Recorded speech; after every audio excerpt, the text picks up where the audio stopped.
Chapitre 88 L'alchimiste de Black-Scale Louis-Moon, chef des ministres de gauche, avait 65 ans, et elle était également un témoignage vivant de la famille royale qui avait aidé les rois des 3 dernières générations.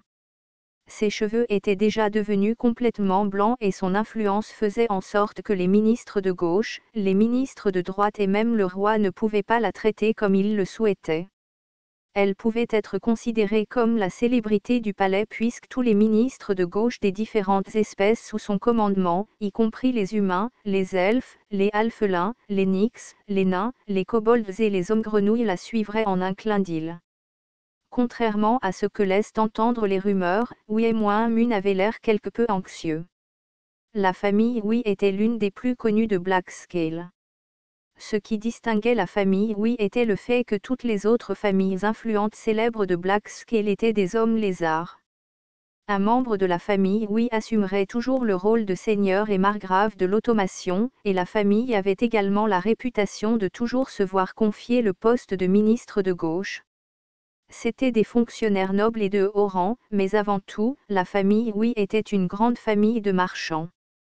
En effet, les marchands entrant dans Black-Scale devaient passer par l'automatisation, et cela était également vrai pour les marchands quittant Black-Scale vers d'autres pays. Il n'y avait aucun aspect qui manquait à la famille Louis, mais leur grande renommée ne s'est pas faite sans obscurité. Les bois maudits. L'automatisation avait pris de l'ampleur à l'époque de Louis-Moon, il y a environ 150 ans. Louis-Moon avait une paire de bois de cerf qui poussait sur sa tête, ce qui était désormais considéré comme un mythe historique, tout comme l'histoire de la Craque tuant le dieu maléfique. Et il y avait aussi des rumeurs selon lesquelles Louis-Moon et Séran-Muel, l'homme lézard, avaient eu un enfant entre eux, et que le sang mêlé faisait désormais partie de la famille Louis. Mais bien sûr, un humain et un homme lézard ne pouvaient pas avoir d'enfants, et les gens interprétaient donc la crête ramifiée en bois de cerf de la famille Louis comme un large éventail de pouvoir. Cependant, les adultes jouant un rôle important dans la famille Louis savaient qu'une partie de la légende était vraie. Dans la famille Louis, il y avait eu des enfants nés avec des bois tout comme Louis-Moon dans la légende. Seuls les bois étaient traités conformément aux règles familiales car tous les enfants nés avec des bois devenaient fous. Il n'y a pas eu une seule exception. Les enfants nés avec des bois parlaient dans les airs ou faisaient preuve de talent qui défiait le bon sens. Ils traverseraient un champ de bataille rempli de flèches complètement indemnes, où ils se porteraient parfaitement bien après une chute de plusieurs dizaines de mètres de haut. C'étaient sûrement des pouvoirs issus du mal antique. La famille Louis avait décidé de contenir ce pouvoir avant que la congrégation de Night Sky ne s'agrandisse.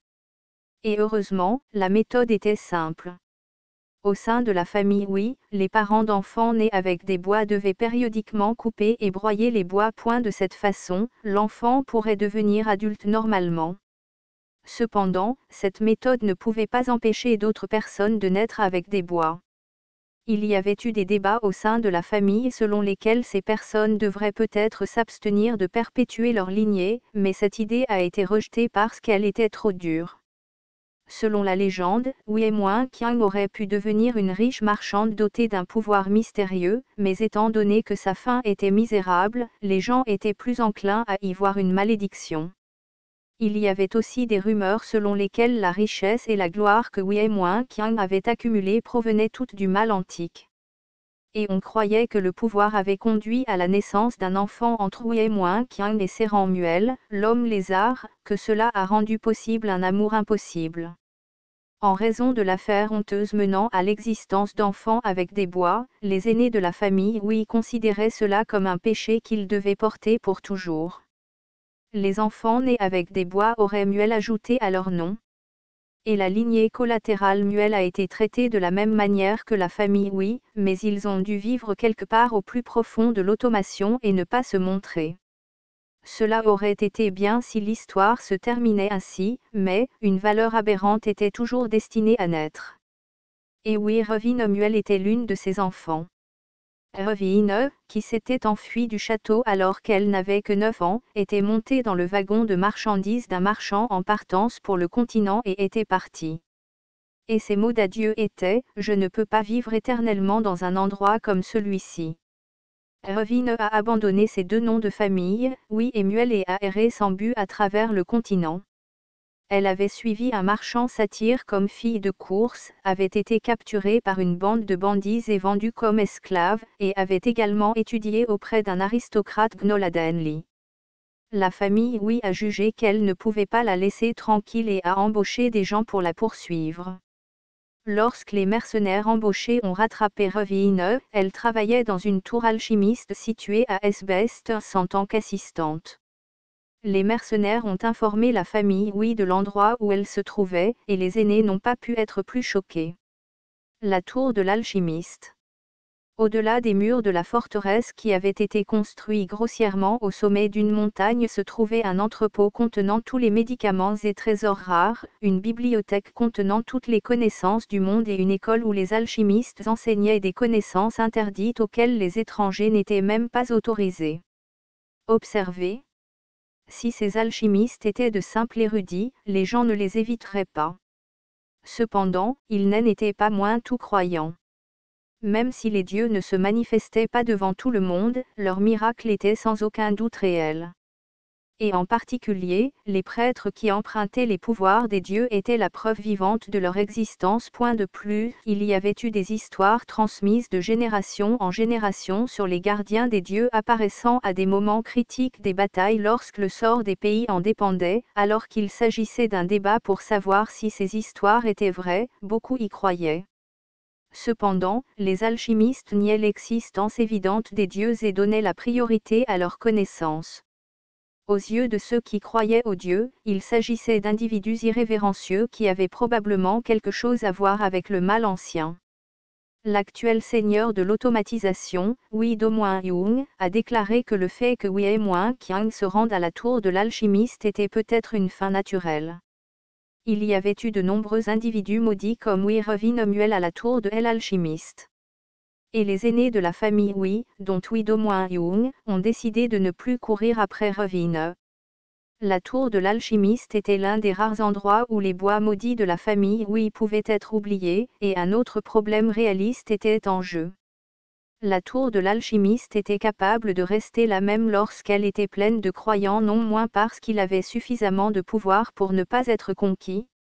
Même les trolls d'Asbestos les plus proches avaient fait quelques tentatives, mais les alchimistes ont vaincu les soldats en tirant des flammes avec leur pouvoir mystérieux ou en utilisant un horrible poison qui ferait fondre les gens. Asbestos savait la force de les vaincre, mais compte tenu du nombre de soldats qui seraient perdus dans le processus, ils ont jugé qu'il valait mieux les laisser tranquilles et collecter des hommages à la place. Toutes les histoires sur la tour alchimiste et Wei Revinemuel semblaient être oubliées et faire partie de l'histoire. Jusqu'à ce que Sa Majesté demande Revine. Wei Mun regarda la femme avec des bois devant elle. Astérisque astérisque astérisque Wei Revinemuel ressemblait à une femme ordinaire d'une vingtaine d'années.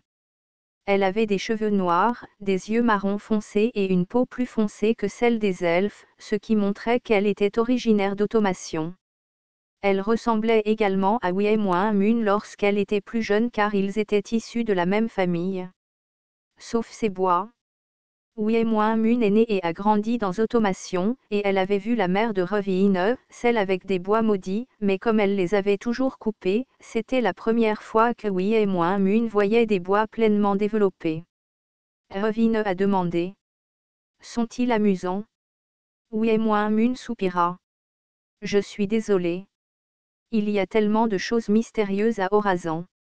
Je ne les regardais pas parce que je les trouvais amusants. Ce n'est pas grave, aîné. Il est courant que les gens regardent mes bois lorsqu'ils me rencontrent pour la première fois. Je veux dire, on ne peut s'empêcher de les regarder quand ils sont si gros. Ils attirent l'attention. La paire d'énormes bois de serre était divisée en plusieurs branches. Fairwolf.company Wei Mun a fait de son mieux pour ignorer les bois de Revine et a dit. Pour être honnête, je ne savais pas que tu viendrais dès que je t'ai contacté. Je te demande juste au cas où il y aurait un malentendu, mais tu sais pourquoi je t'ai appelé, n'est-ce pas? Oui. Revine a répondu. Il s'agissait d'un voyage de moins d'un mois entre la tour de l'alchimiste, située à la lisière d'Asbestos, et Orazan, donc on ne ferait pas le voyage à moins d'une occasion spéciale. Revine dit alors: j'ai entendu dire que Sa Majesté cherchait un alchimiste. C'est exact? Uemon hocha la tête. Kyle Lake Orazan, le roi de Blackscale, voulait trouver un alchimiste. Mais contrairement à Asbestos, Blackscale était plus dur envers les croyants comme les alchimistes. Toutes les connaissances liées à l'alchimie ou au mal ancien seraient confisquées par le palais, et ceux qui les détenaient seraient punis. Le roi dut donc se tourner vers l'étranger pour trouver un alchimiste. Cependant, les alchimistes vivaient également cachés dans des pays étrangers, et la base la plus connue des alchimistes, à savoir la tour de l'alchimiste, interdisait aux étrangers d'aller et venir à leur guise. Uemon était intrigué par le fait que Kyle cherchait un alchimiste, mais heureusement, le seul alchimiste qu'elle connaissait se cachait dans la tour de l'alchimiste, d'où les gens normaux ne pouvaient ni entrer ni sortir. Elle avait ainsi pensé que Kyle, le roi, n'apprendrait pas l'existence de Revine, mais quelqu'un de la famille avait dû lui divulguer des informations.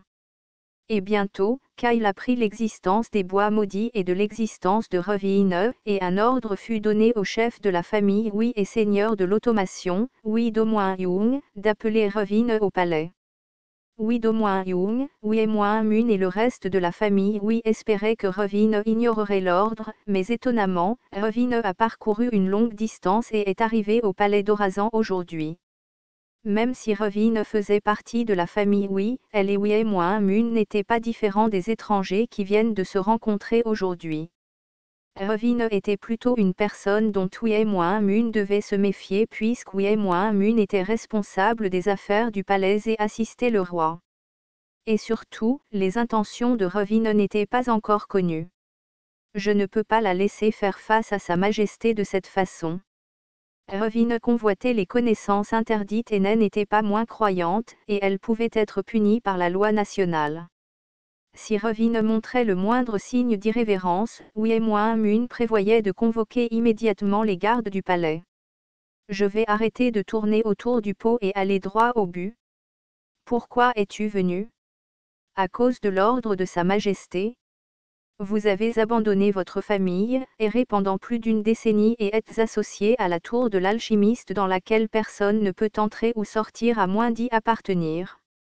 Et tu es un alchimiste qui ne sert aucun dieu. De quoi avez-vous peur pour obéir à la volonté de Sa Majesté? Revine rencontra le regard de Uemon avec un air surpris. Pardon? Sa Majesté est une personne redoutable. C'est exact. Mais comment sauriez-vous cela, vous qui vivez loin au pays de l'amiante? Vous ne pensiez pas que Sa Majesté dirigerait une armée pour vous retrouver si vous n'étiez pas venu, n'est-ce pas? Revine cligna des yeux, embarrassé. Sa Majesté l'aurait probablement fait. Quoi. Même si la méthode était différente, il aurait essayé d'entrer dans la tour de l'alchimiste par tous les moyens possibles. Je suis venu parce que j'avais peur que cela arrive. Que savez-vous de Sa Majesté pour dire une chose pareille? En réponse à cette question, Revine a dit quelque chose qui n'avait aucun rapport. Je vois que vous n'êtes pas familier avec les connaissances interdites. Bien sûr. Comment quelqu'un peut-il convoiter une telle connaissance alors qu'il connaît la gloire de sa famille et sait remplir ses devoirs envers Blackscale? Et qu'est-ce que cela a à voir avec Sa Majesté? Sa Majesté pourrait être déçue d'entendre cela. Qu'est-ce que tu dis? Revine fouilla dans le sac à côté d'elle. Uemon tressaillit et garde un île méfiant sur Revine, se demandant si elle allait sortir un outil d'alchimiste, mais ce que Revine en sortit était une lettre. La même lettre a été envoyée à la tour alchimiste depuis quelques années. Il est rempli de questions sur d'anciennes connaissances interdites.